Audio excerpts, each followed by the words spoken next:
చైనాకి సంబంధించి అసలు సిసలైనటువంటి వ్యవహారం.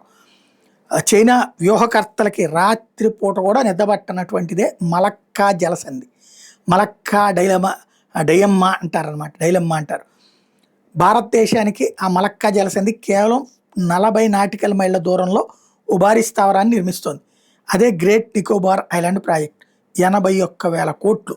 ఒకే ఒక్క ద్వీపంలో పోర్ట్ ఉంటుంది, అంటే రేవ్ ఉంటుంది, ఎయిర్ బేస్ ఉంటుంది, అంటే మన యుద్ధ విమానాలు దిగడానికి అదంతా, నావికా స్థావరం ఉంటుంది, త్రివిధ దళాలు అక్కడే ఉంటాయి.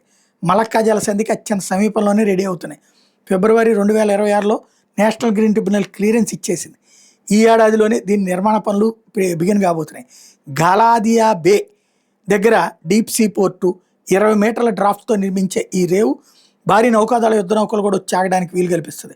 3,500 మీటర్ల రన్వే, C-17 గ్లోబ్ మాస్టర్ రవాణా విమానాలకు, P-81 పోసిడాన్ నిఘా విమానాల ల్యాండింగ్ కూడా అక్కడ డ్యూయల్ యూజ్ రన్వే ఉంటుంది. 6 డిగ్రీ ఛానల్ కూడా అక్కడనే తీసుకొస్తున్నారు. ఇది అత్యంత కీలకమైనటువంటిది. 6 డిగ్రీస్ ఛానల్ దగ్గర శాశ్వత స్థావర నౌకాదళం ఏర్పాటు చేయబోతుంది. అక్కడి నుంచి నిరంతర పహారా కాస్తుంటుంది. చైనా దిగుమతి చేసుకునే చమురులో దాదాపు 80% ఈ మలక్కా జలసంధి నుంచి వెళ్తుంటుంది. కంటైనర్ కెపాసిటీ పరంగా చూస్తే ఏడాదికి 1.6 కోట్ల కంటైనర్ సామర్థ్యంతో అక్కడ ప్లాన్ చేశారు. దీని మొదటి దశ 2028 నాటికి పూర్తి చేయబోతున్నారు. ప్రాంతీయ ప్రధాన నౌకాశ్రయం సింగపూర్ కొలంబో పోర్ట్ క్లాంగ్లకి అత్యంత సమీపంలో ఉంటుంది. త్రివిధ దళాలకి సంబంధించినటువంటి బలమైనటువంటి స్థావరం అండమాన్ నికోబార్ ప్రస్తుత భారత్ త్రివిధ దళాల కమాండ్ బలాన్ని మరింత రెట్టింపు చేయడానికి ప్రిపేర్ చేశారు. అదే సమయంలో గ్రేట్ నికోబార్ నుండి ఎగిరే P-81 పోసిడాన్ విమానాలు మలక్కా జలసంధి గుండా వెళ్లే ప్రతి చైనా చమురు ట్యాంకర్ని ట్రాక్ చేయడం ప్రారంభిస్తాయి. హిందూ మహాసముద్రంలో ప్రవేశించి చైనా యుద్ధ నౌకలకి వాడి ఏకైక ప్రత్యామ్నాయ మార్గంలోని భారత నౌకాదళ స్థావరం ఎదురుగా నిలిచి ఉండేలాగా చేసుకొచ్చారు. ఇదే ఇప్పుడు చైనాకి నిద్రపోనీయకుండా చేస్తుంది.